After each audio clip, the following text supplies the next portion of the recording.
We say things like, maybe later, perhaps another time, or I'll see you tomorrow. But for some of us, there won't be a tomorrow. Listen as your worst nightmares come to life. These nightmares have become someone's reality. My name is Justin Crowley, and this is the Murder Project.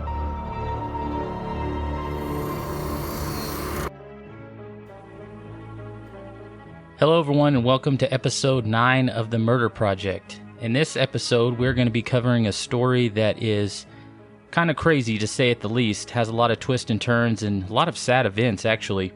This episode, we're going to be doing things a little bit different.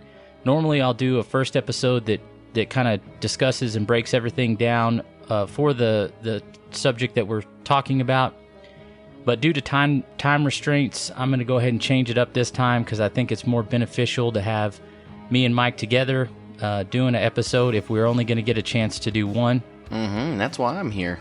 So in this episode, we are going to do the debrief first, and then we'll give you something to chew on for later to make up for the episode that we missed. This episode is going to be about Katherine Knight, and in this episode that we call the debrief, for those that are new, I sit down with my good friend and former police officer Mike Smith to discuss cases further. We discuss the cases from both sides of the aisle, theories that we might have, and anything we think might need a second look. The debrief is an unscripted, off-the-cuff commentary about the cases that we are currently covering. In the debrief, we hope to break down the cases further, but kind of in a relaxed environment with the true crime we love, but also some laughter. So let's get the episode started. How you doing, Mike? I'm good. I really had just a hoot and a holler getting into the details about this person and this case, or cases. She was a one and done on her final act, but what a hot mess. Yeah, exactly. And I was gonna say before we got started, both of us got a little bit of seems like we got a little bit of wear and tear on the old body, and a little bit tired. Both of us. Oh yeah, really I'm very tired today. Yeah. We had a lot of stuff going on. I know some of you were probably thinking, and we got some messages and people that called us and said, "Hey, where's the next episode?" Very good question. We both had a crazy couple of weeks. The last 2 episodes that we recorded and put out were right before a triathlon that I was doing, and I had been training for this triathlon for the past 8 months. It was kind of a bucket list item for me, and I did an Ironman 70.3, which is a 1.2 mile swim, a 56 mile bike, and then a 13.1 mile run. And you did the damn thing. And I did it. I finished it. I did it. It was on a Sunday a couple weeks ago, so I had to get to Lubbock on Saturday to get set up and checked in. And then after I got back, we rolled right into a much-needed vacation for my man Mike over here. Yeah. We went ahead and headed north for a bit. Yep. Yeah, it was great. And we came off of that, and one thing that you don't normally hear us talk about a whole lot in Amarillo is rain. But this year it seems like we've got a lot. And like I said, I have a full-time job, and then I mow about 30-ish yards per week as my side job. So the rain kind of messed us up, but Mike was out of town, so we couldn't kind of capitalize on those unused days. And then by the time he got back, the alternator went out on my truck, so I lost another day there. And then it was just hammer time after that. It was. And we'd like to think that those aren't going to happen to us, but they do. And it does. Yeah. And we had a couple back to back. So this week we had another, like I said, Mike works long hours, but he also works odd hours. So our schedules kind of don't really touch each other at all. And our weekend's about the only time we can kind of meet up. And if the weekend gets blown, then that's pretty much it, unless we're going to do like an emergency sesh like tonight. Yeah, tonight was like, we got to get in there and get something going. So yeah, for real. We already had this one as the next podcast that we were going to do, but because of the time restraints, I was like, hey, what do you think about just doing the debrief and skipping the other one, because the other one obviously has a lot more editing time. Mike was all aboard, so we said, hey, let's get together and do this. So let's jump into it. like I said previously, we're talking about Katherine Knight. She was born on October 24th, 1955 in Australia. She was originally from Aberdeen, New South Wales, in the Hunter Valley. I don't know where any of this is. And I just want to say from the get-go, if I mispronounce anything, just my bad, you know? Yeah, you're only doing the best you can. Can I also say that everywhere else in the world has cooler names? I'm from Washington. Yeah. That's the end of where I'm from. She's got New South Wales, Aberdeen, Hunter Valley. Yep. I guess we could. It's not like I like the lady, but it's much cooler than where I'm from. She's definitely not a likable lady. She is someone that I think has a lot of problems. We'll get into the fact, we'll get into her upbringing and things like that. But I think her own personal decisions on how she handled certain events in her life makes it to where you can't really feel bad for her, even though when you talk about how she was raised, yes, I feel bad for the situation she was raised in, and I understand that maybe she didn't have a whole lot of options and there wasn't a lot for her to do. But man, the things that she does to people, and then her final act before she goes to prison for the rest of her life, because she's, I don't know if this still stands, but she's the only person, or she was the first person to be sentenced to life imprisonment without parole in Australia. The first person? First woman. First woman, okay. Yeah. Yeah, that is true. And, just so I can get it out there because it sounds really smart, the psychology says no matter what, we're all products of our raising. Yeah. There's nothing you can do about it. It'll always be a part of you. Yeah, I agree with that. And then, she just decided to to make a skin suit, whatever, but I'm getting ahead of myself there, so we'll jump into it. So Katherine was the younger daughter, or the younger of twins born to her mother, Barbara. Her dad, Ken, as he is referred to in this, apparently was a huge alcoholic and used a lot of violence and intimidation in the family. And they also said, it is also said that he would rape their mom, the kids. This is a large family, and I don't want to get too caught up in the details of the family just because there's a lot to unpack in all of this. So just understand that there is a large family involved, and her dad would often rape her mother, and some people said it was up to 10 times a day. Good Lord. And oftentimes in front of the children. And so I guess he would go on alcohol, he'd just go on a bender. And here's something that I don't understand, to be quite honest with you. Maybe I don't know what this man's diet was or what he was doing, or what. 10 times is a lot. 10 times per day. And I don't know if somebody's saying like this is like an old wives' tales, or like a story of like, well, my dad used to. I don't know why you'd brag about that, but to me, I'm thinking to myself, 10 times that's a lot of times. That is a lot of times, unless it's 10 times at 30 seconds apiece. Yeah, but still, that only ends up being 300 seconds. So maybe 10 times is a lot for him because he's a premature ejaculator. I don't know. There's a lot of weird stuff that's happening in here, but I can't understand the 10 times. Yeah. What we can take away from this safely is knowing that she grew up in a household where violence was commonplace. Yep. Watching her mother being degraded, but he was using a form of intimacy to do it. Yeah. And that's severely debilitating to a growing child's mind. And we're going to see that play out, most definitely, as the story continues.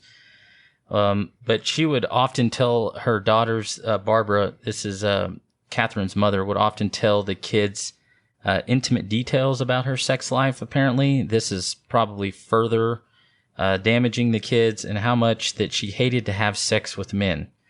That seems a little inappropriate for a growing mind, but it's whatever. Yeah. Later on, Katherine would complain to her mother that she had to take part in sex acts that she didn't want to, and Barbara basically told her to put up with it and stop complaining. Wow. So That's some old school, like, housewife advice. Yeah, like, just take it and move on. Like, there was a guy, I remember one time there was a guy that was running for like mayor or something out of Midland, and they were asking him a question about sexual assaults or something like that. And I think his quote is that, if you get put in a bad situation like that, it's best just to lay back and take it and then move on. And I just want to go ahead and say I don't agree with that. No, of course not. I don't agree with any of that. Yeah. That also ended his political career. I imagine it did. And I'm glad it did, because that was, I was... That's pretty calloused. Yeah, I was a child, I think, whenever that happened, but it sure did come up a lot. I'm sure it did. It's going to follow him for the rest of his life. Yeah. Now, Katherine, she claims to have been frequently and sexually abused by members of her family as well, starting at the age of 11. Now, I think a lot of people had doubts about some of the details or whatever the case may be, but I think, speaking from experience in the police world in lower income, especially really poor areas, it doesn't necessarily have to be that exact situation, but I don't doubt that she is not telling the truth. I think that based on the way that she was raised, the people that she was around, things like that. Yeah, I'd say that I definitely lean closer into believing that claim than not, because if you're a boy, cousin, brother, anything like that, watching your father act like that, then you're going to act like that. Yeah, you're going to repeat what you see. And I think this plays out a lot in the fact that when she was in school, she did not excel in any sort of way. They said that it was... she had the brain of probably a smaller child when it comes to development and education. Yeah, terrible student. When she dropped out of school, she could not even read or write. And some places even stated that she didn't even know how to write her own name. Wow. And I think when you get into a situation like that, and especially as she gets older and develops in these relationships that she's going to have with all these different guys, you can definitely see a communication breakdown. And I think that's one of the reasons that she turns to violence so quickly. Is right. She does not know how to express herself in a way that will make her significant other or whatever understand. She doesn't have the ability to do that. And so her next best option is she just turns to violence. Yeah. So in school, in my research, I read that she was seemingly a pleasant girl. Yep. Who wasn't too bright. But what really stuck out the most to pretty much everyone when asked about her when she was younger, she was considered a bully that dominated all the smaller children around her. And she wasn't a very big child herself. I mean, to have that type of schoolyard, like scrappy mentality, kind of. Oh yeah, I mean, just to have that type of schoolyard reputation. Yeah, schoolyard reputation. Yeah, of to just have that type of schoolyard probably reputation. knocking folks out in the playground. She was, and I believe one of the quotes I read as she developed is that she was prone to murderous rages. You heard that correctly. Murderous. Spoiler alert. Yeah. Rages when mildly upset. So this not too bright and not a bad looking woman, but definitely not bombshell, would just fly off the handle. I believe she even assaulted teachers several times while she was in school. But then eventually, like you said, she left school when she was 15 years old, and she couldn't even read or write. At 15 years old, she could not read or write. And like you said, couldn't even write her own name. And that's not going to, I mean, anywhere in the world, anytime, especially more recently in the last 100 years, that's not going to bode well for anybody. No. Take anybody with this exact situation, and hopefully they figure out a way to pull themselves out of the mess. But in this situation, I don't see how you could, especially in the community that they lived in. It's kind of, I mean, it's not like Amarillo, but it's kind of similar in the fact of meat production and manufacturing and all the plants that we have around here. that a lot of kids out of high school and a lot of people come to this area to take those jobs. That's and right. To get those jobs. And so if you basically have no skill set whatsoever, that's right. they can find a place for you. You can start at the bottom and then go up. So she's 15 years old. So this is 1970. Yep. When she drops out of high school, and she goes straight to work at a clothing factory where she was a cutter, from what I read, before moving on to the slaughterhouse. Her quote-unquote dream job. Yes, her dream job, cutting up offal at the abattoir. Which is such an awesome word. It is a classy word for slaughterhouse. Yes. Where I think she I'm going to eventually start using that here. You should. It definitely would add a little class to you. But then she moves on to boning. So now she's cutting the bones out of the carcasses. And for this, she was given a set of butchering knives. And this is probably one of my favorite details about Katherine Knight's story. Is that she took those knives and hung them over her bed so they were, quote, always ready if she needed them in every home she ever lived in. Yeah, she would place hooks in the wall. Yeah. And that not like she had these packing items that she could just set, a deal of knives on top of a shelf. No, she put hooks in the wall and hung that. I can't imagine if I was in a dating relationship with this woman, how Lord. unsettling that Took would the be. words right out of my mouth. Yeah, I can't. You're going back. You're going to seal the deal. You went well. You both swiped right. You went out. You had a couple of laughs. Grabbed a couple of pilsners at the pub, and then you head back. She leads you into her bedroom, and there's just Like, a dear whole God. bandolier of chef's knives above the bed, and you're like, Very specific knives that do very specific things. that's right. And so now you're immediately regretting all of the shots that she was putting down your throat because you're like, oh, this is such a great idea. I'm going to die. Yeah. This is the end. Yeah, so let's get to that first man who, I mean, not the first, he's not the one that dies, but let me tell you what happens to him. So this is David Collette. Now her next lover will also be named David, so I think we'll just refer to him by their last names. That's if that's smart. cool with you. So we'll just do that. Collette.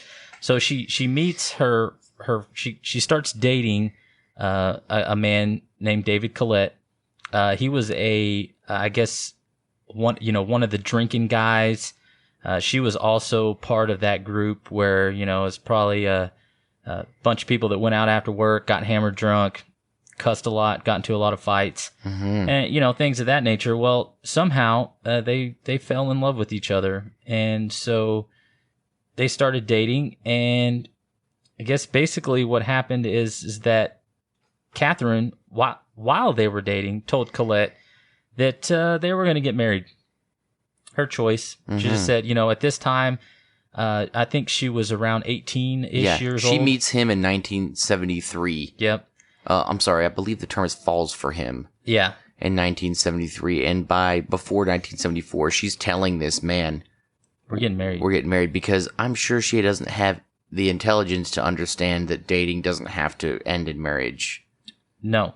And I think for her, she was looking at everything that was happening around her and deciding that this is the norm. I'm sure that's how she was raised. That's what a woman does. You work for your family, you find a man, you make babies, you're done. And I think that's one of the things that I heard when I was researching this is that at the age of 18 or 19 years old, not being married kind of put her behind the ball in everybody's opinion. Like, she should have already been married and started having kids at this point. Oof. And so her and Collette get married in 1974. And apparently they arrived at the service on her motorcycle. And No. At first I was thinking this whole time before we did this show that he drives up on the motorcycle and she's with him. But now that I know kind of how the dynamics of this woman work, I often picture in my head the fact that she's probably driving this motorcycle and he's hanging on the back, because one of the things that now at this point, like you said earlier, she wasn't a big person in school, but I read in some places she was anywhere from 6 foot to 6'2" We'll call it 6'1". Holy smokes! Whenever she grew up. So she grew up. So I can imagine that Colette was on the back of the motorcycle, and to use a Australian term, they were both pissed, and that means they were pissed drunk. They were hammered, highly intoxicated, and as soon as they arrived to the wedding ceremony, Barbara gave old Dave Collette some advice, and I don't know, this is going to be some kind of sensitive language. So if you have anybody that you don't want to hear us talk about this, it'll be definitely something that that you want to get the kids out of the room if they're listening. So this is what Catherine's mom, Barbara, told Colette before they got married. Yeah. You want to read that, Mike? Yeah. He said, quote, "The old girl said to me to watch out. You better watch this one or she'll fucking kill you. Stir her up the wrong way or do the wrong thing and you're fucked. Don't ever think of playing up on her. She'll fucking kill you." And that was her mother talking. She told me she's got something loose. She's got a screw loose somewhere. End quote. So this is on his wedding day. They're about to walk down the aisle. And she's like, "Oh, hey, Dave, you got a second? You got a quick minute?" And he's like, "Oh, my future mother-in-law is going to give me some words of encouragement." Boom. And then she hits you with that. And it's just like one of those things where, I would probably rethink a lot of some things that were going on in my life, but I don't think he has the option. Yeah, this dude's already hammered, so I'm sure he wasn't really processing this on every cylinder. So he's probably like, you know what? I'm a big, tough working man. I think I can handle it. Yeah, I got this. Little did he know, he didn't got it. No, he did not. So on the night that they got married, they went back to wherever they went back to, and I believe the term is to consummate the marriage. And so after having intercourse 3 times, Dave Collette falls asleep. And we also have to take into consideration that they've been drinking for 2 days straight, from what I understood in the research. They'd been drinking for 2 days straight. They get married. They keep drinking. They go back to consummate the thing 3 times. Yes. He falls asleep. She stays awake and stews about it. She's mad. Yeah. She's mad that it was only 3 times. That wasn't satisfactory because she goes on to start strangling him. Yes. What? Strangling him. He wakes up to his... He's passed out. Yeah. And then he wakes up to... his bride strangling him because he wasn't able to have intercourse more than 3 times on their wedding day. Yeah. And see, it's crazy. The standard here is unattainable for the average man. And if you think about it, like you and I were talking about before we started the episode, if she was watching her father sexually assault her mother 10 times a day, she was probably thinking, oh, and now that I think about it, her mother Barbara told her before the wedding that her and her husband had done it 5 times on their wedding night. So I think that might have been a bit of competition there, where she was probably trying to wake Colette up and be like, hey, we still have 2 more times to tie 3 to get the win. To get the win. So after this, after the wedding, Katherine gets pregnant, and in her pregnancy, she did not calm down one single bit. No. One night, I guess Dave Collette was in a darts competition. Mm-hmm. And I from what I understand, she didn't have a problem with him drinking because she herself was a heavy drinker. Now, I don't know because she was pregnant if she was still drinking. I'm going to assume that we're not making... Actually, let's just not make any assumptions because... yeah, not about that one. That seems kind of triggering. Yeah. Yeah. And so Dave Collette, he gets in a darts tournament, and for him, as luck would have it, he makes it to the finals, which I think in any situation, if you're going to be in a competition, you're going to want to win. Darts was the bee's knees, too. So especially like he's hanging out at a bar, he's probably got his own like little dart kit that he takes with him and puts in his pocket and just has it. And like, and if you're one of those unlucky people that works with him, he's like, opens the box. He's like, check out these new darts I got. Yeah. And you're like, thanks. Don't touch them. Don't touch them, though. Mm-hmm. It's like, don't want you to break my fins. Mm-hmm. Don't do that. No. And you're like, oh, yeah, cool, Dave. Nice to see your darts collection. Yeah, I know, Dave. You got nice darts. So he makes it to the finals.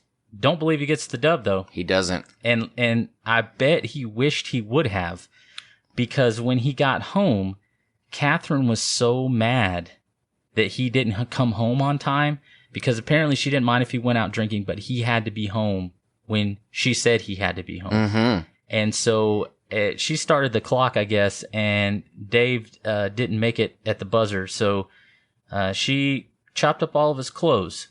And when he came home, he found all of his clothes were chopped up. And just to get the point across a little more, she smashed him in the head with a frying pan. I read she smashed the hell out of his head. Yes. He tried to run away, but eventually passed out from the cranial damage because he had multiple skull fractures. This is like, think of any movie ever where somebody takes a cast iron pan to the head. You get that nice wong. Yeah. This is what this dude took in the back of the head. For real. He wasn't even looking. No. To the back of the head. We're not talking about one of those, what are they, Teflon? Yeah. Little, like, frying pans that we probably have in our kitchens now, where we think, like, no, we're talking about a frying pan, like, for real deal. Like you said, probably a cast iron skillet, where she just, like, rears back and just cracks this dude's nugget. This sucker weighs 9 pounds, I bet. Yeah. And it just pops his nugget right in the house. Mm-hmm. He tries to run away. He passes out in the yard. He's eventually found. I guess some neighbors called the police, but he was treated for a badly fractured skull, as Mike pointed out. And the police wanted to press charges on her, which in this situation, I actually found that the police were trying to do somewhat of a good job in getting Katherine put in prison. However, she sweet-talked old Colette into dropping the charges. This guy, you know, I have some questions about this man's character. Love knows no bounds. You know what? You maybe just answered them, because I was thinking, how on earth does all this happen to you and you're still like, this is the one? Or she was like, hey, Dave, the police are going to come talk to you later, and you're going to let them know that everything's cool. Otherwise, those knives that are above my bed, those are going to be inside you. Not my frying pan. I can see this that. This time it's the knives. Yeah, there's probably a lot more cursing involved. Yeah, I think so. Yeah. And normally we try to keep that out of the podcast, try to keep it as clean as possible, unless we're directly quoting something, which happened earlier, in which I believe you have to get, I mean, if they have a direct quote, I want to read it directly. Yeah, of course. As far as that goes. But I think that because in the research they said that she dated guys typically that were smaller than her, I think that's probably purely a dominance thing on her end. Absolutely. I don't have a question about that at all. She wanted to know that if she wanted to beat that fella up, she knew she was going to. Yeah, she could. And also the fact that herself and the men that she dates and marries are heavy alcohol users. If she just tones it back a little bit or uses that drunk strength that she has, I mean, I pretty much see it as a win every single time. I'm going to go ahead and say that Katherine Knight doesn't have drunk strength. She just got strength. Yeah. Like, she's a hard lady. The more I read about her, the more I felt like her life reads like a tall tale about Calamity Jane than it does an actual person. Yeah. Because she was hard. Yeah. And this doesn't seem real. No, it doesn't seem real, because she ends up having so many kids and so many jobs and so much violence. Yep. And it just progresses and progresses, and you're like, where does it end? I mean, we know where it does, and y'all hear that in a minute. But I just kept feeling my eyes get wider, like, she did what? Yeah. She did what? Every single time. And so we'll fast forward. So Katherine gives birth to her and David Colette's first child, Melissa Ann. And then after this, Dave Colette left her for another woman and moved to Queensland. God, that was not smart. And apparently he could not. This is the point where he decides that he can't put up with how possessive and violent she is, and he decides that he's going to leave after the baby was born. Which good on him if it actually took. But after the baby was born, probably not a good idea, because after this, Katherine is seen pushing Melissa down the street in a stroller, and she's like violently throwing the stroller side to side with the baby inside of it. Goodness gracious. And so people obviously see this, call it in. This is the first time that she's admitted to a psychiatric facility. I'm assuming that St. Elmo's Hospital in Tamworth was a psychiatric facility. I hope it was, but since we're kind of jumping back to the 70s, psych issues and mental health wasn't as big of a talking point as it is now. Oh, not even close. And in most scenarios, it was also considered a point of weakness. And so a lot of people did not mention that. I'm glad now that it's more of an understood issue that people have. It was very stigmatized back then. Absolutely. And so she spent a couple weeks in there recovering. And after she was released, they were hoping that she maybe might go on more of a straight and narrow. However, 2 months later, she took old Melissa and left her on a railroad track, railway line, as they said. Left her baby on the tracks. Yep, left her baby on the tracks. And shortly after that, she stole a axe and went into town and threatened to kill several people. Now, lucky more lucky for Melissa, there was a guy nicknamed, or his name was probably Ted, but they called him Old Ted. And he was Old Ted. Old Ted just swinging in to rescue the child? Well, he was walking near the railroad tracks looking for berries and such. I don't know why. Is Old Ted a bum? I guess he could be. Do you know what the difference between a bum and a hobo is? I don't. A hobo travels, and a bum stays in one place. Thank you. I actually did not know that. And you are all welcome. I thought you were about to... No. I thought you were about to put me in some line of a joke or something. No, that's a real factoid. And so what I was getting at is Old Ted a bum or a hobo. But if he's known locally, he'd have to be more of a bum. If he was at all. But he's also by the railroad tracks. And saves Melissa Ann. Yeah. Saves her life. And apparently this is also minutes before a train passed by. I don't know how much truth is to that, but I'm going to assume if it's like any railroad tracks around here, it's pretty often. I mean, trains go by. Yeah, I mean, yeah, we have a railroad depot, I guess you could say, in Amarillo, and so the in and out tracks around here are pretty heavy. Oh yeah. So she's taken back to, after she leaves her baby on the railroad tracks and then threatens to kill a bunch of people with an axe. Casually. She's taken back to St. Elmo's Hospital to recover again, but she signed herself out the following day. Wait. So why'd they even take her? How did they even take her there? And this is what I'm talking about when I don't understand what the police in this town specifically are doing, because I know some people are saying to themselves right now, like the same thing I was thinking to myself, why aren't the police doing anything?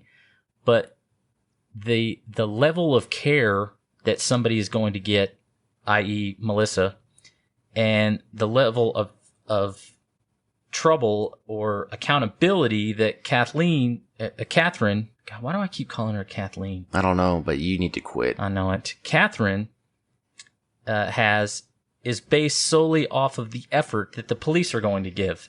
And apparently in this situation, and what they're held accountable to by their chief, or whatever they're called over there, chief of police, or here, chief of police or sheriff's deputy, sheriff. But apparently it's not much. Because if she was able to sign herself out the next day, no charges, no nothing. How on earth? Because just in the experience I have with people in mental crisis, if they don't get to sign themselves out. No. If you take the effort to detain someone on a psych hold and take him to what we have here in Amarillo called the Pavilion. Yeah, we talked about this in with the Dr. Saunier murder. And they don't get to sign themselves out. Like, they're held there for a while. We signed the paperwork as the law enforcement agency, duly sworn peace officers, if you will, that this person needs a psychiatric evaluation, and they don't get to leave until they have one. As long as you have probable cause to believe that they're a danger to themselves or others, that person's getting taken away. But they can also still be charged with the offense that got your attention in the first place. In this occasion, Catherine's going around threatening people with a dang axe. Yeah. And they're just like, she's just having a bad day. Yeah. Let's let her cool off. They're like, hey, you better. She's like, yep, I'm going to go ahead and sign myself out. Never mind those aggravated assault charges. Yeah. And, like the way that I read and interpreted some of the information is that local law enforcement was just kind of like, there goes Kathy again. Crazy Kathy. And she does it, and everybody's just like, this is what she does. And wow. I don't understand that. And so only a few days after she signs herself out of St. Elmo's Hospital, she takes a knife and grabs a woman, cuts her on the face with it, and then demand that she drive her to Queensland because she needs to find David Collette. God. Now, the woman apparently has, it's her and her family, if I'm not mistaken, and she leaves, they leave together in the woman's car, but the woman tells her that she needs to stop for some petrol at a station. She got to gas her up, gas up the car, and when she stops at the gas station, her and her family are able to escape because while they're at the gas station, Katherine decides she's got to take care of a little business. She's got to check. She got to cash. You got to have money. Yeah, I mean, got to have money on you.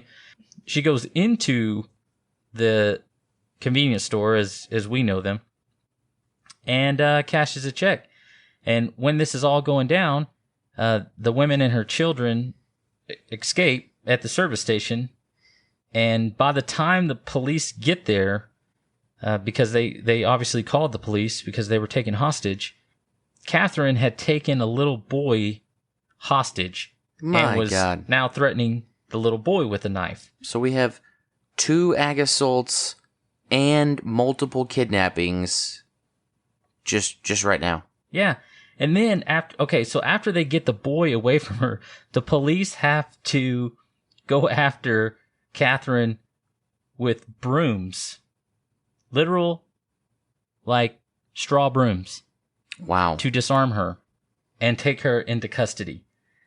And this time, she goes to a different hospital, which this was an actual, looks like it's an actual psychiatric hospital. So they're so underprepared to deal with a type of assailant like Katherine. They have to swat her with a broom like she's a raccoon on the back porch. Yes. Because they can't get the knife away from her. So now I don't know a lot about Australian law enforcement, but I do know they emulate like British law enforcement. So they don't have guns. Like their officers don't carry firearms back in the 70s. I don't think so. And I don't think they just carry like billy clubs, nightsticks, a club, something like that. So I mean, you're going against somebody. If they know old crazy Katherine and her knife skills are like, I'm not getting in there with my 18-inch billy club. Yeah, she'll cut me to ribbons. So quickly, and she's handy with the blade, right? And they're like, real quick, toss us a couple of the sweepers. We're gonna go ahead and try to swat the knife. I mean, this whole thing just gives me heaves thinking about trying to like being that defenseless. Yeah, and there's also in all of this, there was also an incident that happened with a serviceman that helped actually fix David Collette's car before he left. So she had some beef with him too, and she wanted to kill him as well, but she didn't. She ended up not killing him. He's a man with one leg, but I can't remember what his name was because they called him one-legged something. Of course they did. Yeah, one leg. Let's just say one leg Johnny. But that part of my notes has eluded me. So now, after all of this happened, the police were going to release Katherine into the care of her mother-in-law because she was still legally married to David Collette. And so she was going to be released to the mother-in-law. I guess the mother-in-law called Dave Collette and told him what was going on. And so when Dave Collette found out about all this, he decided that he was going to leave his new girlfriend, who was also pregnant. Wow. Lots of kids going here. So there's going to be a lot more kids, so y'all hang in there with us. So he leaves his new girlfriend and goes back home to Aberdeen to support his wife and hopefully his mother, because they got all kinds of crazy going on up in there now. Dude, it for real. And so she's released to the mother-in-law. She got another job in Meatworks, as they call it. And on March 6, 1980, Katherine and David had another daughter, Natasha Marie. I'm guessing that's Marie, Maree. Now, the strange thing is that after all of this happens, Katherine is the one that decides that she's now going to leave David Collette. What a mess. Yeah. So all of this happens. She goes on this maniac. It's like she's a maniac and goes on this crazy tear and just victimizes a whole entire family. Yes. This poor mechanic that's only got one leg. One leg Johnny. A poor bastard. Yeah. And then she decides after it's all said and done, she's done. She gonna leave him anyway. Yeah. She left him anyways. Now, although so after leaving David Collette and getting her job back in the Meatworks process, she injured her back and figured out a way to spin that into a disability pension. And so this made it to where she did not need to work anymore, but she can just live off the government. That was a pretty cunning move for somebody who isn't very educated. Yeah. I mean, she just took it and she's like, hey, guess what? I injured my back. File a claim. Bingo, bango, bongo. I'm out. Mm-hmm. So she's out of the meat cutting business, I guess. So now let's enter David number 2. Mm-hmm. This is where, at this point in the story, is where she meets and falls in love with a miner. Not a miner like a child, but the actual, the job of a miner, mining materials, whatever those might be. Because apparently in this area, mining and kind of slaughterhouses were the main mining and meatworks. Yeah, were the main industries in that area.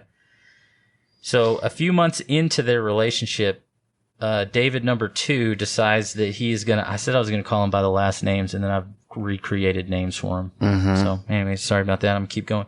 So Dave number 2 rolls in. A few months after that, they decide that they are going to move in together.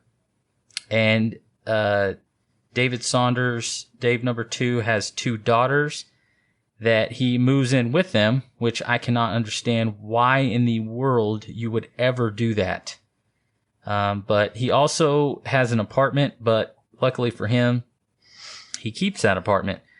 Now, Katherine is extremely jealous about the fact that he has this second apartment, and because she's thinking that it's like his hookup pad, like he's like taking his side piece back over there and doing the business. Even though he's not, she still frequently just throws him out of the house. So he just goes back to the apartment. And then that gives her a good reason to be like, oh, he's at his hookup pad, hooking up with some chicks, but he just keeps getting thrown out of her house. Wow. Even though he kind of comes and goes, he ends up moving back in with her every single time because she always somehow begs him to return, and he does it. Now, this is the part of the story where I think it's interesting, because now we got 2 different guys here, where you have clear abuse, but somehow she always gets him back. Yeah, this this is a high level of manipulation she's casting over these fellas. So much drinking and violence and mistrust. And they just keep coming back. And they're clearly not stopping having intercourse because they're having kids. Yep. Getting ready to have another one. I know it. And so I don't know what she's got going on, but it works because they just keep returning. Yeah. I'm guessing that maybe her over average sex drive and abilities might make up for some of this. I don't know. I'm speculating here, but I'm just, I don't know what else it could be. I don't know when what we're else talking it could be about either. Men in general, and you break us down to our caveman mentality of brain that we have. Mm-hmm. That's the only thing I can think of. Like if you just whittle it down to the easiest answer you can come to. Is that it had to be the bedroom. She used sex to bring them back. It had to be the bedroom. I mean, yeah, I'm pretty sure we all thought about that at some point, but you got to think. Or they're scared. Well, I know they're scared. This doesn't seem like the kind of woman that you wouldn't be afraid of. No. You're smaller than her. She cusses like a sailor, drinks like a fish, has a bunch of knives over the bed. Ugh. I'm just like, wow. I want to see, who are these guys? Where are they at in their life? Where they're like, this seems like a good deal. And I was going to add in there, her only words of wisdom are the radio edit. Radio edit. Yeah, Nice. Yeah. Now, okay, so we'll keep going here. So David number 2, David Saunders, he rolls back in. Katherine is pregnant again. And in the process, after Dave number 2 comes back in, they get into an argument, and Katherine rushes out the back door. Now, Dave Saunders is thinking to himself, this is fine, I'll just let her go cool off. He goes out into the backyard later, remembering that he's got a 8-week-old dingo puppy, which you're not allowed to have in the United States. Can't have that. Can't have those dogs. Mm-hmm. Weird thing. I don't know why. Maybe it's because same reason you're not probably allowed to have pet wolves. But I can tell you this in the state of Texas. You know what you can have as a pet? What's that? Tigers. That's right. Sure can. Texas has, I heard this on a podcast one time. I think it was Joe Rogan who was talking about it. Texas has more tigers per capita than anywhere else in the world as far as like zoos or actual, just for some reason you can have tigers in the state of Texas. On my vacation, I saw a tiger. Did you? I did. It was large and majestic. And, I like tigers. Was it in a zoo? It was, in fact, in the zoo. Was it? I don't know Did anybody they have cool any enough. overweight lemurs in there? There was a lot of overweight creatures. Yeah, just across the board. Do you remember that picture I sent you like 5 years ago? Mm-hmm. We were at the Dallas Zoo. Yes. And there were just those fat lemurs Dude, just resting on that log. Just so sitting fat. like a human. Like this thing was like sitting like a human would sit. Like Jelly gut. Like jelly gut slunched over like, when are y'all going to bring out that dinner? Yeah, I remember one of them treats at. And It's $1 for a handful of treats. Give me the treats. This thing was so overweight. You got any cigarette butts?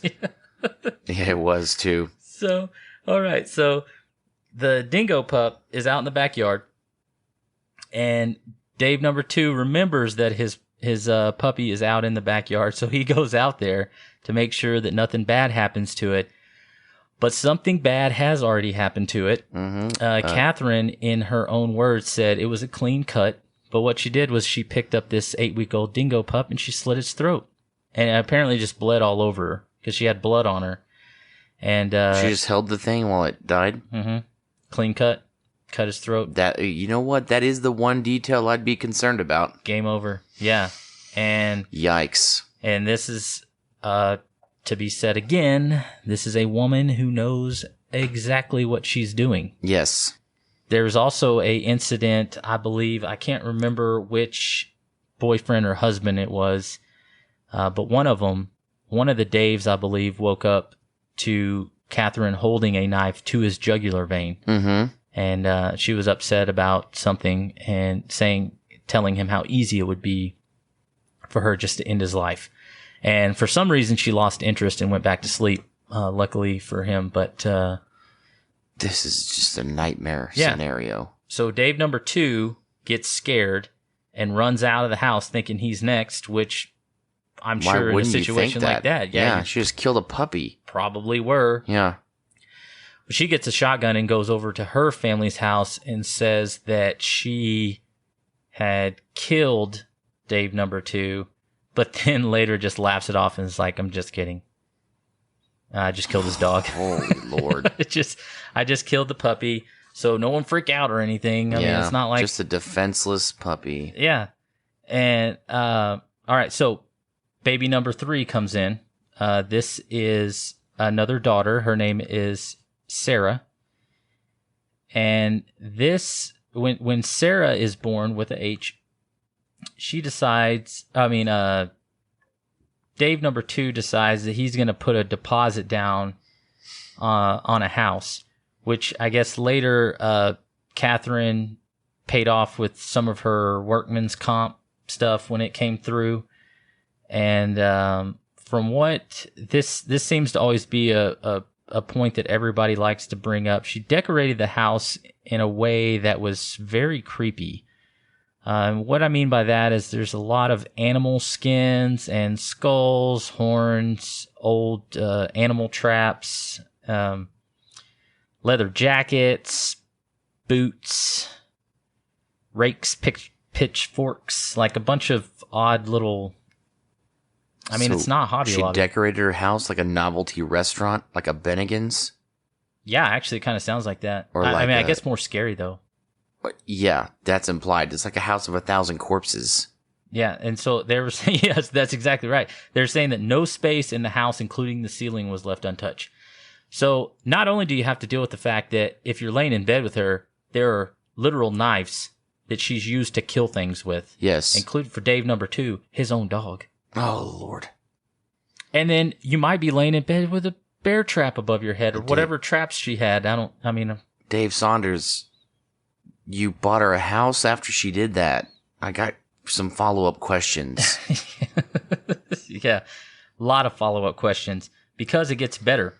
Now they get into an argument after they're in their new pad, and she decides that Dave number 2 is lipping off a little too much, so she smashed him in the face with an iron, and then she stabbed him in his gut with a pair of scissors. At this point, Dave number 2 decides he's moving back to his other apartment. No kidding. Yeah. That's what it took. I guess at the point where you got smashed in the face with the iron, or was it the stab to the stomach with the scissors? Somewhere in there, he started reevaluating his situation. Yeah, he did have some time to do it while he was probably convalescing in a hospital. Yep. If he even went. Because what I'm getting from some of these people is like, obviously, this is You're commonplace. Right. This is Australia. They probably just walked it off. Yeah.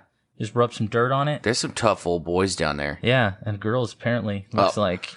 Yeah, you got me there. I should have said that. Yeah, tough old boys and girls apparently, because she is a wild lady. I can just imagine Katherine just being in a bar around her, and she's like, "How tough a boy are you?"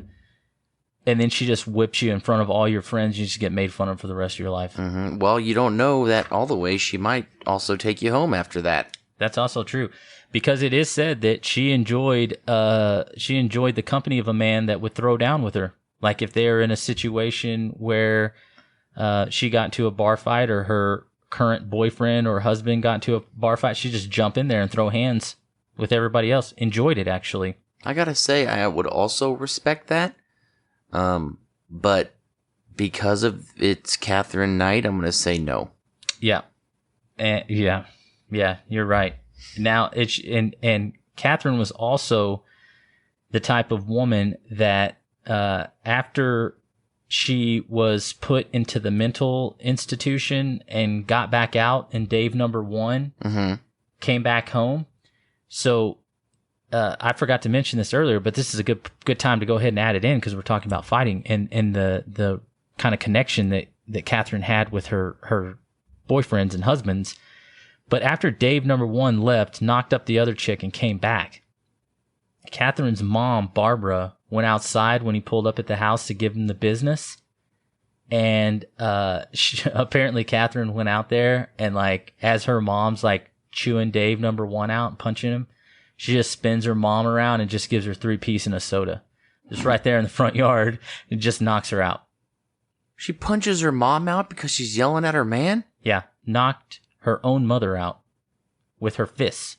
Just went outside, and she's like, "Excuse me, mama." Turns her around. She's like, "Cram, take you one of these." Just crams her right in her cram hole. Oh my God, dude. Yeah. And, wow. Yeah, this is a caliber of woman we're talking about here. And she's a tough old bird. I'll give her that.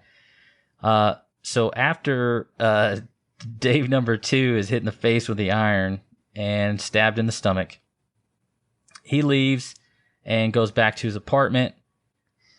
He also tells his work that he needs to take a leave of absence so that he could go into hiding. My God. Oh, yeah. So not only does he go into hiding, but Katherine spins it around and makes him sound like he's the aggressor. Yeah. And she gets a protective order, but they don't call it that. Yeah. Apprehended violence order, AVO, is what they call it. So she gets a protective order against him, even though she stabbed him with scissors and cracked him in the head with an iron. Yeah. And I guess after he goes into hiding, she tries very hard to find him. And apparently nobody would give up where he was. And so she does what she's already done before.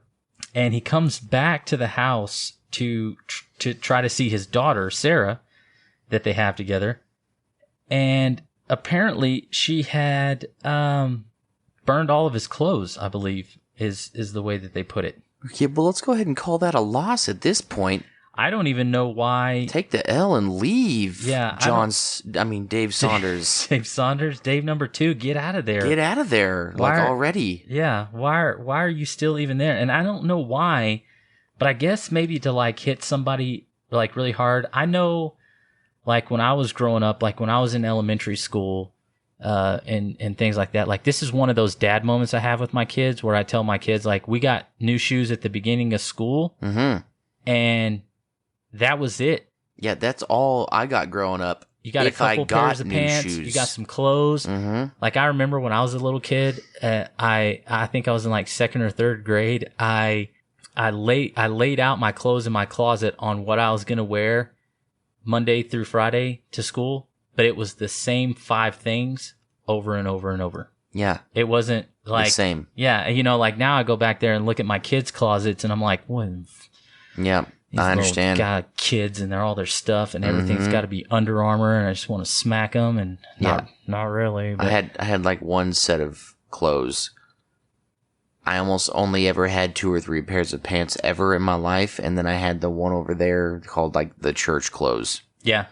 And you didn't ever wear those except to go to church. Yeah. Like if you blew a hole in like your church clothes in the knee. Oh, it's over. Like my mom who loves the show obviously, but she won't mind if I say this. But, what's up, Mama? What's up, Mom? She would she'd take the old wooden spoon to the old buns. You know, the Kool-Aid spoon that you stirred up the Kool-Aid with? Oh, you know it. You just hear that thing just go shh, coming out of the little ceramic. The little pitcher where all the wood... Yeah. I got one in my kitchen right now. I think I got one over there. And you just hear that thing clearing the rest of the utensils that were in there. Just make that whoosh sound. You knew you messed up. Yeah. You pushed the limits too far. And you're not allowed to run away. No. And I will say this. Most of the time, not all the time, but most of the time, my sister and I deserved it. That's nice of you to say. We were hellions whenever. Because your mom's a listener? Yeah. Hey.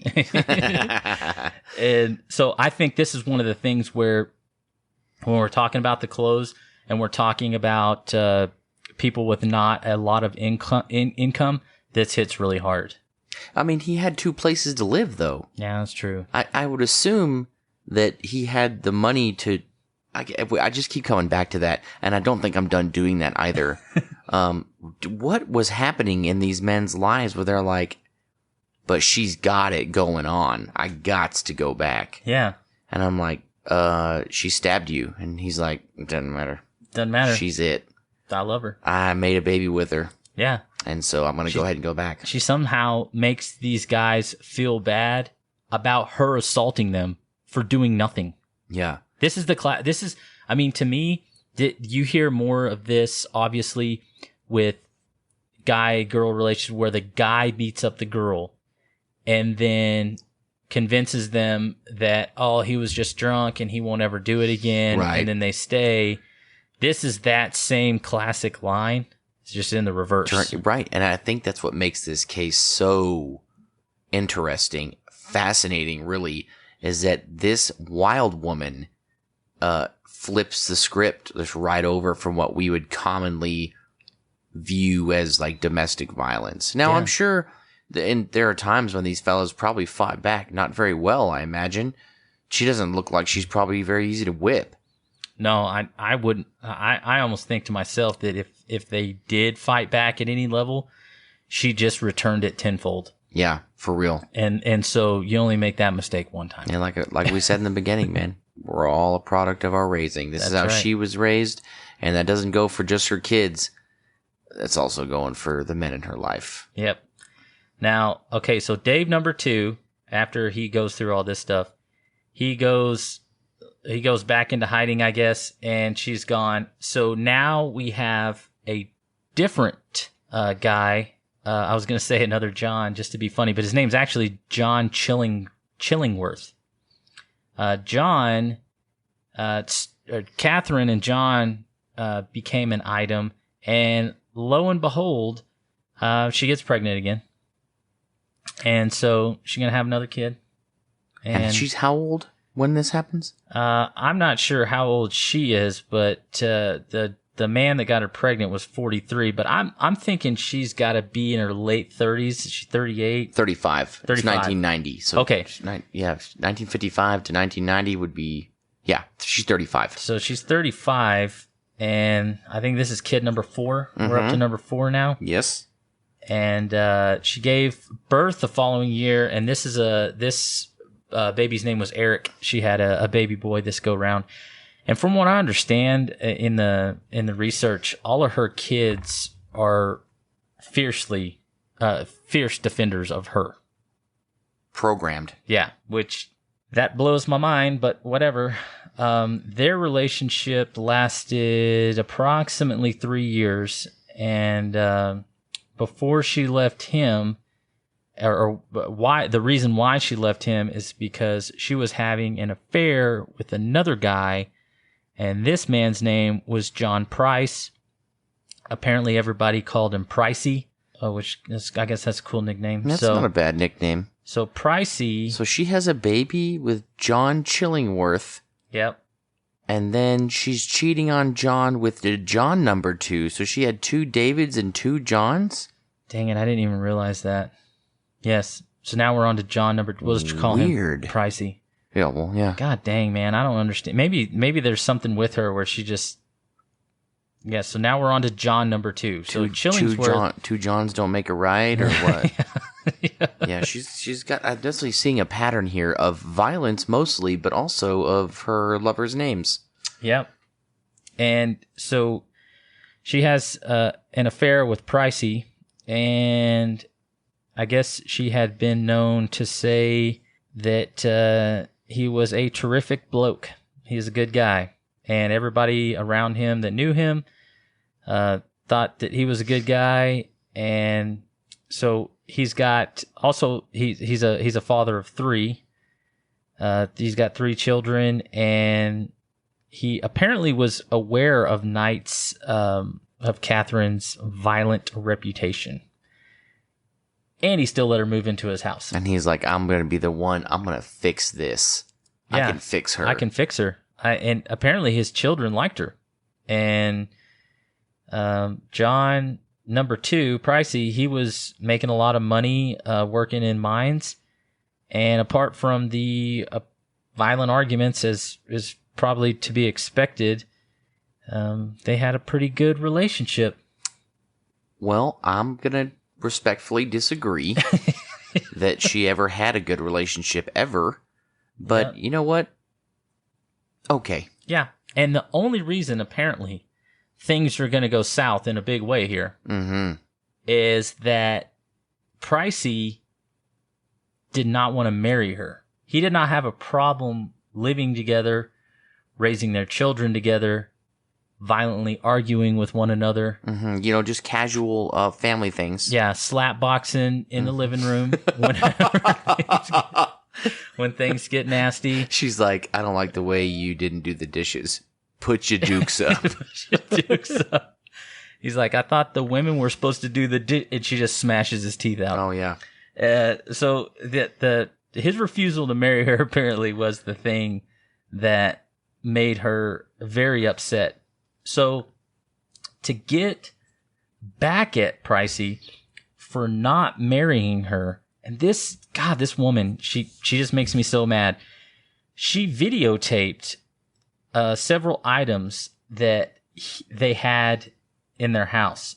These items apparently were out-of-date medical kits that he had salvaged from the mining company that he worked for. And so they said, like, a lot of times they'd just be in the rubbish bin. I wish we called our trash cans rubbish bins. I mean, you could start trying to do that. It's not going to fly. You know how people are set in their ways around here. It'll never happen. That's true. So after she sends this video of his outdated medical kits that he is fired from his job that he had for 17 years, and they took his pension. Because basically she gets him for stealing company property. Yeah, and even though the company agreed that the medical kits were probably outdated and not in use, it's the same scenario of like this convenience store I used to work at. Like one time I got in trouble because I'd moved to Amarillo. I was working at a $7.50 an hour job. I was going to school. I had a lot of bills. I wasn't making a whole lot of money, but I was at least trying to make an honest effort at, going out on my own. And so when we take the old hot dogs off the roller and we'd ride them off, and one day I got busted on camera eating one of the hot dogs. And I didn't think there was anything wrong with it. Right. But then my manager was like, oh, no, that's against company policy that no one ever told me about. And the reason we do that is because people who work here will just take food that they want to eat that's not out of date or expired or past the amount of hours it's supposed to be on the roller or whatever, have you. And they'll just eat it and then they'll write it off. And so that it's technically, that's theft. I could see how you can make an argument for that. And I was like, yeah, but I didn't do that. Right. Like I really used the stuff that I was, like I took a hot dog weenie and then the rest of them I threw in the trash and they're like, can't do that. Yeah. Can't do that. Like you will get fired if you do that. Yeah, just like restaurants, buffets, and like stores, when their food is out of date, they just throw it in a huge dump. That's why these dumpsters you see behind like your Walmarts or Uniteds, they're the big sealed ones that you can't get access to because they throw the amount of food waste in this country especially. Yeah. Would blow your mind. Isn't it some upwards of like 50% of the food that's either grown or imported into this country is just thrown away? Yeah, it's something up. It's a high number. It's startling. Yeah, and so she gets him canned from his job to make him just to get even with him. Yeah, and he loses his pension. We're talking about 17 years of dedicated service to a company, a mining company. He's not selling mattresses. Yeah. Or working at a convenience store or sitting in an office job. He works in a mine. Yeah. 17 years. So he probably was making good money. Yeah. Gets canned. Now, after this whole incident goes down, Pricey decides that he needs to go ahead and split with Katherine. That he needs to take off. She's ruining his life. She got him fired from his job. He lost his pension. But a few months after Pricey leaves, Katherine somehow manages to lure him back. Wow. Again, with just same old song and dance. 3 for 3. Yeah, this John number 1's the only one I feel like got out of this thing. And that's only because she had already moved on. Yeah, So she made the choice to end that. So I'm thinking that John Chillingworth here dodged a tank shell. yeah, huge. Sorry that he got so lucky that she just lost interest in him. Yeah, I'm sorry that she was cheating on you, old chap, but you dodged a bullet and a half. Yeah, and so he goes back and lives with her, and this, ladies and gentlemen, will be his biggest mistake. That's right.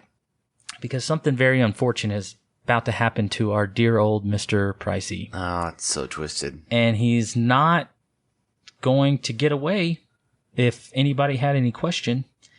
He's actually going to die in a very violent way. And so what happens to old Pricey is that apparently after they got back together, the verbal arguments ensued, as we would probably assume that they would. And this culminated to Pricey and Katherine having sex. Pricey falls asleep. While he's asleep, and I don't know if she wanted to go for like a 3-banger or 5-banger, but we don't know. But I'm always assuming with Katherine, it's more than one. Yeah, and so all I could find is maybe it was one. Mm-hmm. And so if this has anything to do going back to her first marriage, where she ends up choking her new husband, mm-hmm. if he only did the one time, I assume that she's laying awake and just stewing over this. And so, conveniently placed above her bed mm-hmm. are her knives. And she grabs one of the knives and stabs Pricey with it several times. So, in this whole ordeal, I guess she had sent her children away that day. So I kind of feel like maybe in the back of her mind, she already had some of this planned out. Mm-hmm, yeah, because none of the kids, this premeditation. Yeah, because none of the kids were at the house.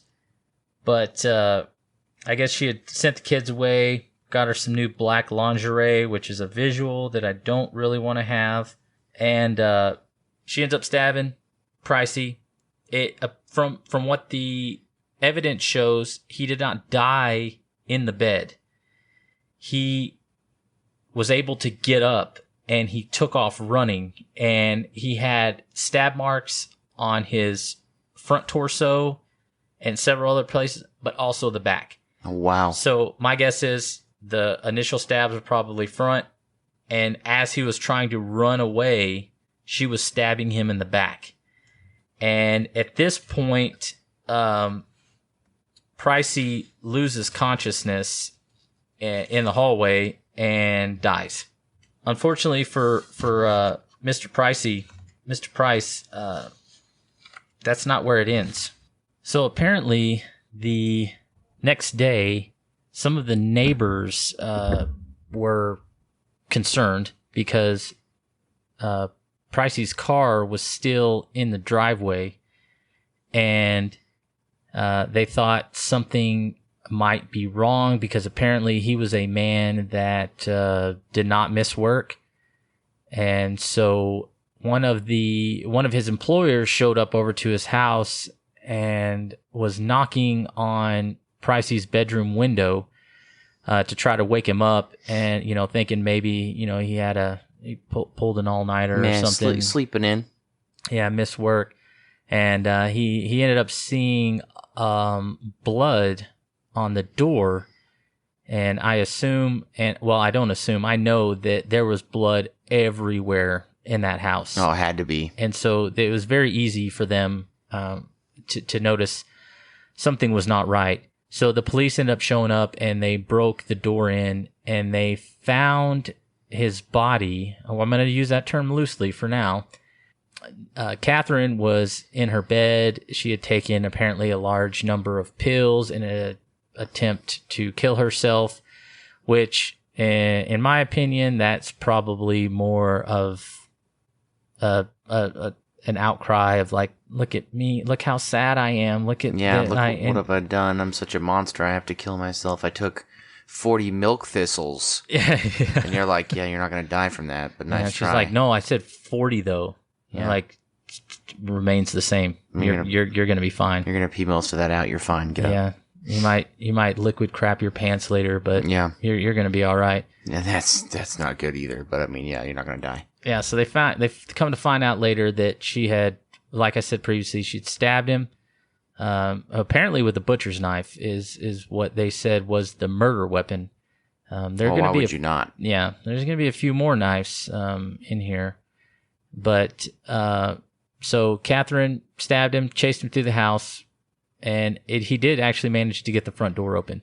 And after she killed him, she left the house. She took his bank card, which is kind of weird. He bled out in the house and died.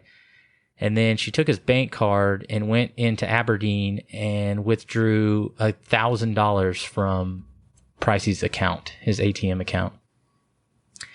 Now, later, after the incident was over, it was revealed that Pricey had been stabbed at least 37 times, both front and back.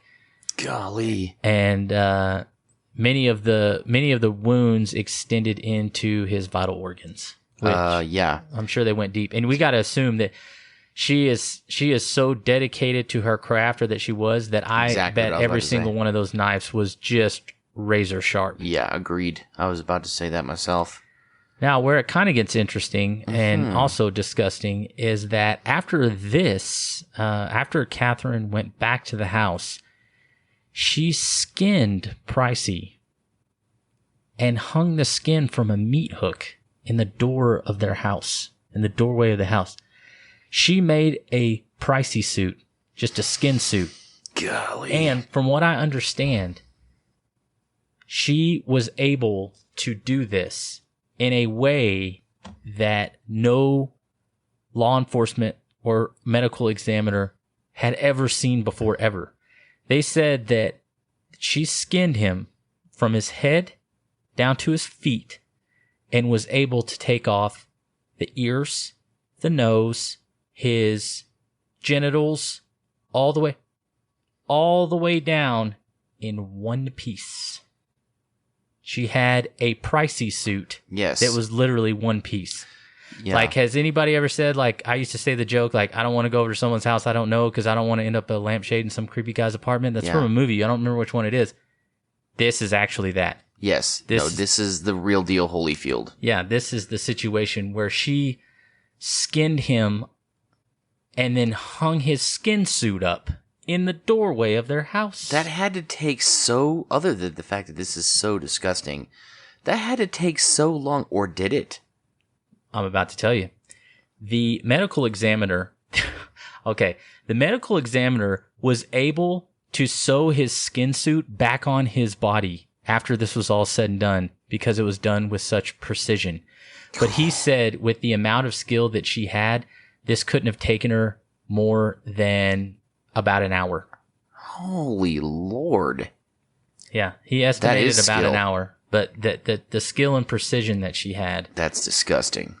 He was able to sew the skin suit back on. It was in such good condition, he put Pricey back together. Yeah. He reverse Humpty Dumpty'd a man that had been skinned. Yeah. Ugh. Yikes. Now, after it's like an Egger suit. Yeah, of course. I immediately went there. MIB. When I read this, the Men in Black, she's like it wasn't Egger. I was like, he was wearing an Egger suit. Like a suit. Like an Egger suit. Yeah, no, exactly. Exactly. I thought that immediately. But wait, there's more. There sure is too. Yucky.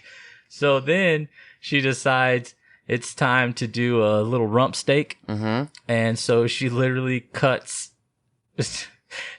like chunks of meat off of his butt, off the gluteus maximus area of his butt to make steaks out of.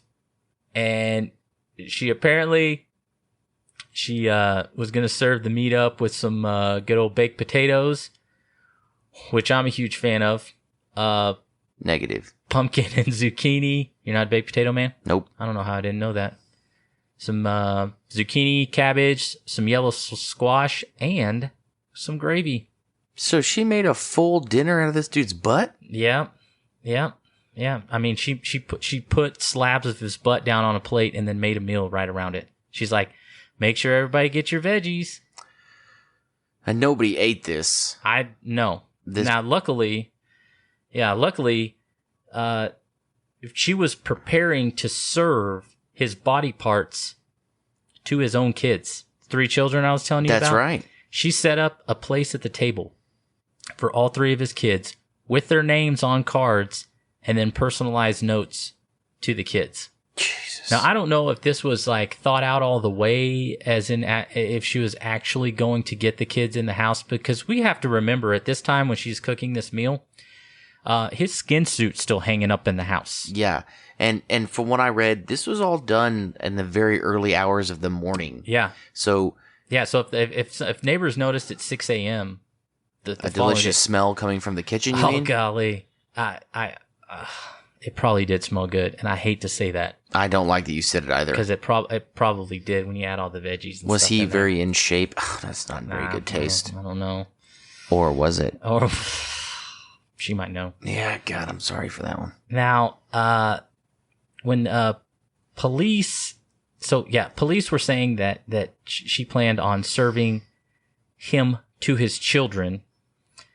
She has no memory of this, but another interesting thing was when police came into the house and found Katherine after this horrible suicide attempt. They found a pot on the stove, and it was still warm. And they estimated it at 40 to 50 degrees Celsius, which us Americans don't use that term. So I'm going to assume that's still pretty hot. If you calculate that back over to Fahrenheit, if 0 degrees Celsius is freezing, and that's 32 degrees for us, I'm going to assume it's still 80, 90 degrees Fahrenheit. Yeah. So in that pot, they open it up, and guess what's in there? Any guesses? Boy's head. Yep. Pricey's head is in there. His skinned. You gotta remember, this thing's skinned. And cooked, so it's no longer red. Oh, God, no. This is unnerving. This is like a meaty, brown, yellowish skull. Inside this pot. That had been simmering with some veggies. This would give me nightmares. Yeah. Oh, it absolutely would give me nightmares. A lot of the officers, I think, had to take leave for psychiatric evaluations, and then also some of the other ones just quit. They just left the force because it was too much. Now, they found Pricey's body. I'm not even really sure what to call it now because it doesn't have the skin Remains. on it. Yeah. Yeah. Now, he was arranged in a sitting up in a chair with his left arm draped over the side, holding a soda bottle. And that's how they found him. And I don't know why I'm laughing. And it's because it's so horrible, you can't even believe it. Yeah, and his leg was crossed. She had crossed his legs, and he was lounging. Yeah, like he was lounging, holding a soda bottle with his leg crossed, and that was, yeah, that was that's how old Pricey made his exit on this earth, and that reminded me of the laughing part of I was gonna let the listeners know, if you ever go by a area where there's a lot of police or first responder presence, and it looks like a terrible situation, and you see some people standing over on the side, and they may be congregating together, and you see them laughing, they're not laughing about the event. Like, I remember one time I got jumped by this lady verbally, not literally, but verbally, at this house fire. This trailer house caught on fire. Mm-hmm. A lot of these older ones with the hot water heater door over on the side of the trailer house, they're just notorious for catching on fire. Oh, yeah. And so this trailer house caught on fire. And when I got there, it was probably about 15% consumed. And within 5 minutes, as the fire department's getting there, the whole trailer is... Yeah, total loss. Yeah, it's fully involved, and it's a total loss. And so me and some of the guys were standing over on the side and we were talking about something and we were laughing and some lady jumped. She's like, "What? How can you laugh at a time like this? This family has nothing. They have nothing left. Nobody was in the house. Thank God." Yeah, thank God indeed. But what is hard for some people to understand is that is a coping mechanism for us. Oh, of course. Like we see and have seen some very terrible things, and for some reason a lot of us always try to go to the funny. Yeah, like the gallows humor. Not like saying like, haha, these people's house burned down. No. We're talking about funny things that may have happened in our past. That of things course. where we're talking about, oh, this happened to me the other day, or so on and so forth. It's not actual. Anybody familiar with the world of true crime is familiar with gallows humor and how you try to make light of a situation by cracking a few jokes. Yeah. And so I think because the episode's gone on, we're about an hour and 27 minutes in now. But Katherine was obviously arrested for this finally. No kidding. And yeah, I mean, I feel like there's a lot of missed opportunities here. Yeah, she should have still been in jail from all the other aggravated assaults she's committed in her life. Yeah. And if you think about it, this is one of those situations where we could say that really missed opportunity, and the law enforcement's perspective on Katherine and the things that she did allowed this to continue. It's not anybody else's fault but hers that she killed somebody. Of course. That's not what I'm saying. What I am saying is that there were several situations where this could have been prevented, and we could have avoided this whole situation. So she goes to court. She was trying, from what I understand, she was trying to plead guilty to manslaughter. Yeah, she wanted to make her own plea deal. Right. She wanted to plead guilty, but still not take the responsibility for the murder. Yeah. And I know what I just said probably made everyone go, wait, what? That's what I did too. She wanted to plead guilty, but not take the responsibility for what she did. And in the United States, we have a nolo contendere, or some people call it no contest. And so that may be like her version of that, which I don't understand that at all. Because basically, when you plead nolo contendere or no contest, you're saying that you're not saying you did it, but you're not saying you didn't do it. Yeah. Like you're not taking responsibility for the crime. Like I kind of feel like it's just one of those things where you just could wipe that whole thing out and just say, okay, buddy, if you plead guilty to this, we're just going to give you a lesser charge, or we're going to give you less time so that we don't have to go to. It's just another way to manufacture a plea deal. And I mean, you got to think this district attorney, or what they're called there, in Australia, is nothing like this has ever happened before. No I can't one's imagine. even ever heard of this type of a murder. Stabbing someone 37 times, I hate to say it, that's been done. Yeah. But flaying his skin off and then making some head soup and like some butt steaks. I mean, there's no way to Those are all new territories for that person. If you were a beat cop, and I don't blame these guys at all, because I consider myself, I mean, I've seen some pretty nasty stuff in my adult life and several areas that I've worked in. But walking into something like that, I would even consider leaving law enforcement, because what do you have to look forward to after that? What's in the pot?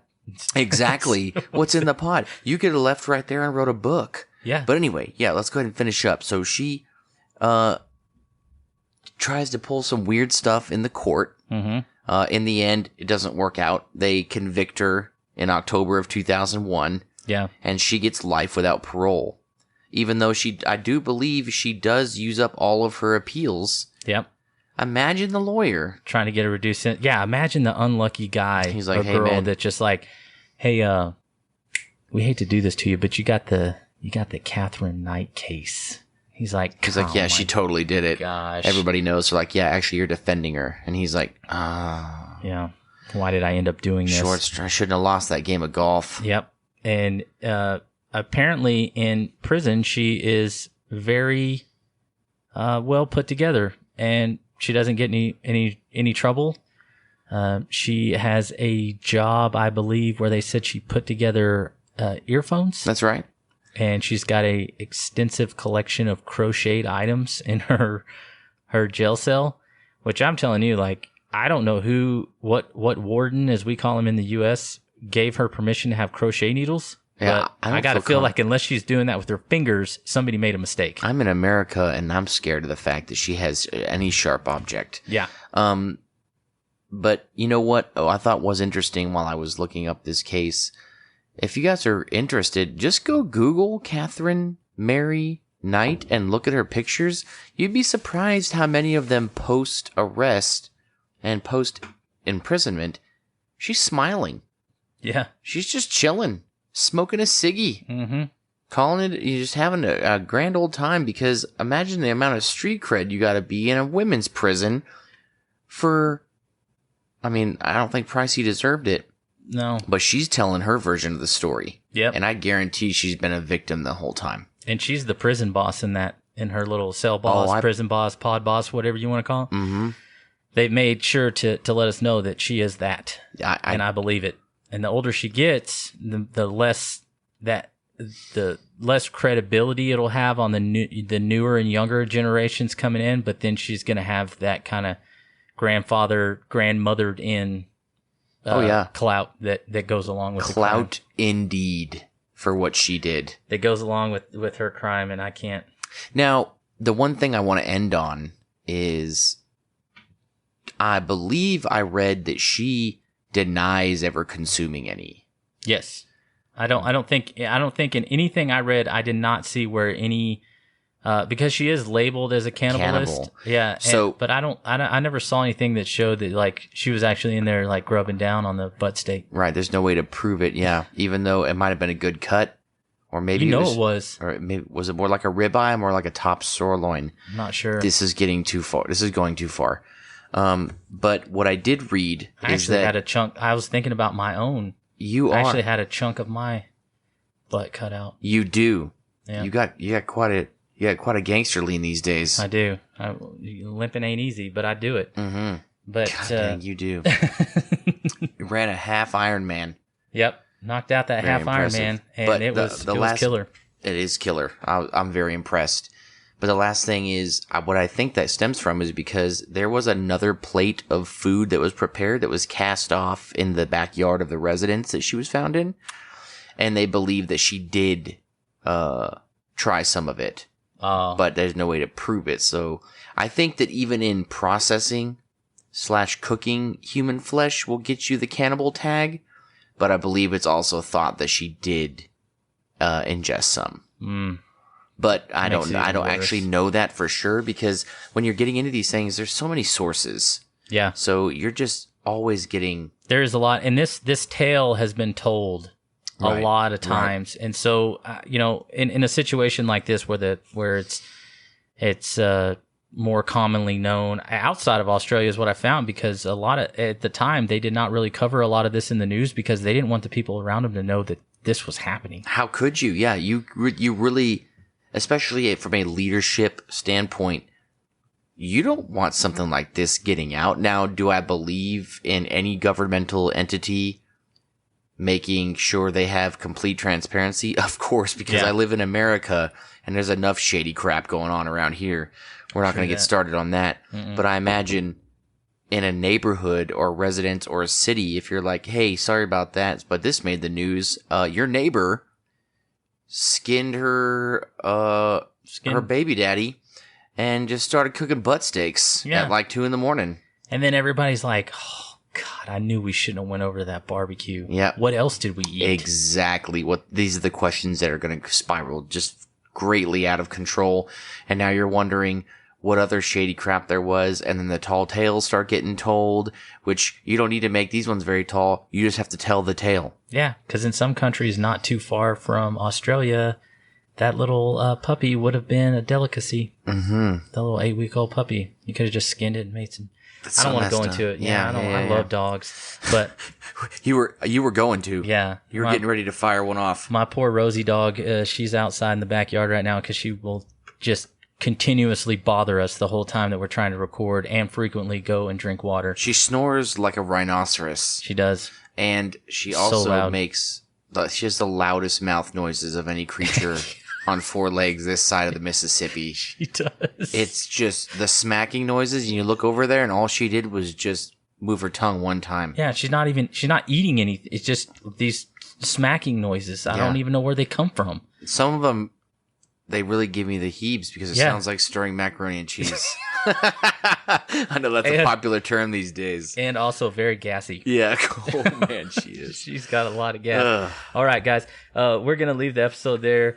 We hope that, we apologize for the break. We had a lot of stuff going on, but we hope maybe this extended version of the debrief was enough to hold you over until we get ready to do our next episode, which we're going to try to do in the next couple of days when we can. But my promise to you is that as soon as we do the episode, it's going to be kind of a special episode that Mike and I are going to talk more personally about some of the things that we went through, how we got into law enforcement, just kind of give you guys a opportunity to learn a little bit more about us. And so we want to bring you that episode as soon as we can. We're going to get in here and do it, and I will release it that day. As soon as Mike and I finish it, I'll edit it down, throw the music in there, and we'll slam it out to you guys on all the platforms. And speaking of that, if you guys want to catch us on any of the social medias, we are on Facebook at the Murder Project, or if you need to search us, it will be www.facebook.com/podcasttmp. If you're searching for us on Instagram, we are at the Murder Project, and if you are looking for us on Twitter, we are at the Murder Pod. We thank you guys so much for all the support that you've given us, and the comments that you guys have left for us, reaching out and letting us know that you're enjoying the podcast. Make sure and continue to do that. If you're listening to this podcast and you're not listening on Apple, just go over to Apple if you can and leave us a 5-star review. Leave us a comment, anything that you want to say.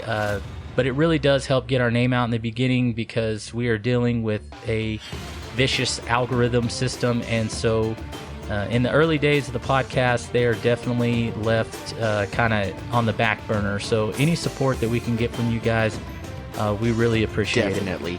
And let us know if you like our original format for cases, or if you like just the debrief portion, like where we do the whole thing in just one go, because I'm actually curious what y'all think about that. So just give me a shout out. I'd appreciate it. Yeah, actually right now the downloads show that in some cases the first episode might get 10 to 15, 20 more than the debrief, and then in other episodes the debrief's 25 or 30 higher. So if you guys, we like to do the 2 episodes. That's the way that we set this podcast up, and we wanted to keep it that way, but we're also going to listen to you guys and make sure that we're putting out the content that you like and deserve, because we sure love doing it. I do. It is a great time. We have a good time doing it, so we're going to leave it there for now, and we'll see you guys next time. I hope that everybody comes back and listens, because we're going to have a good episode for y'all on the next show. That'll be episode 10. I hope to speak with everybody soon, but until then, head up, eyes up, and stay alive.